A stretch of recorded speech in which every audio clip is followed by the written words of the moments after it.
This week has been a week of the first for everyone. Not only for me, but for everyone that is here today to say goodbye to Nan. This week was the first day we woke up knowing that she was not here with us anymore. For me, it was the first time I went to reach and get the phone and call her and tell her how my day was. Something that we used to do almost every day. This week was my first year without Nan ringing me on my birthday. And I know that things are going to get easier, and the first week will turn into the second week, and the second week will turn into the first year.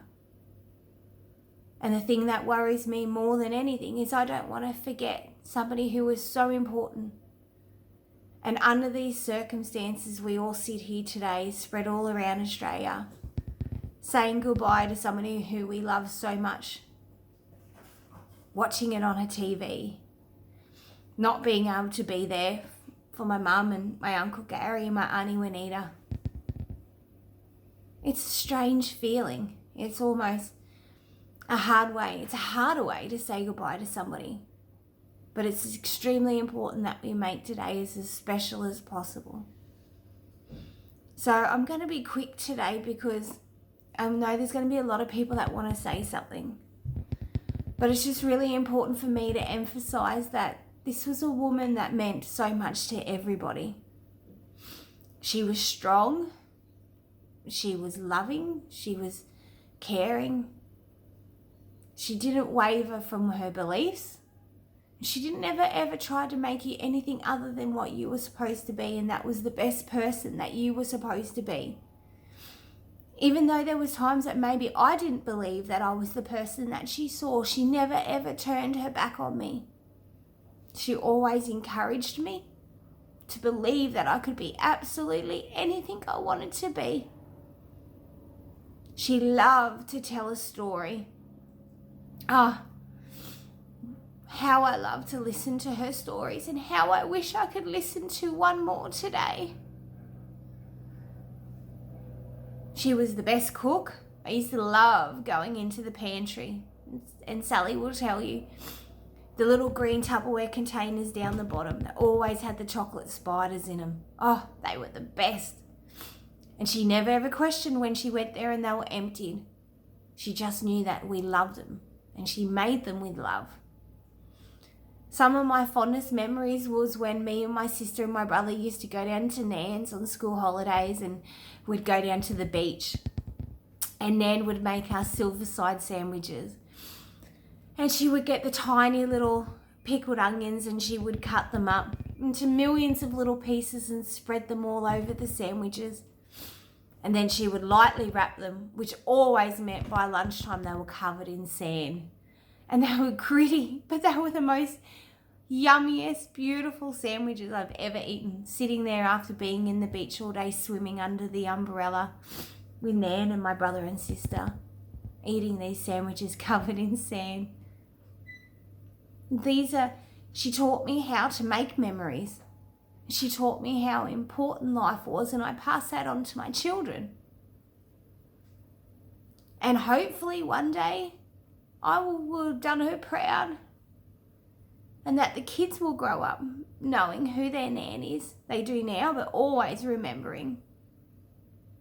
The one thing she was most proud of was being a great-grandmother.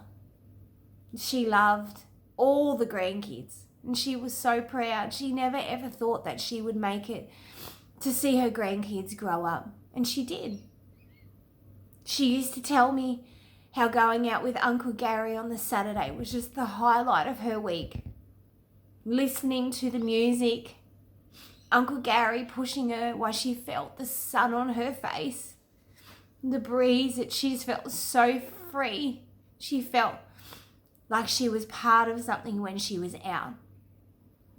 And even though she slept half the ride home, she used to tell me how important those days were. And she was forever grateful for everything that Auntie Juanita and Uncle Gary did. So This is the part of saying goodbye. And you know, people say it's not goodbye.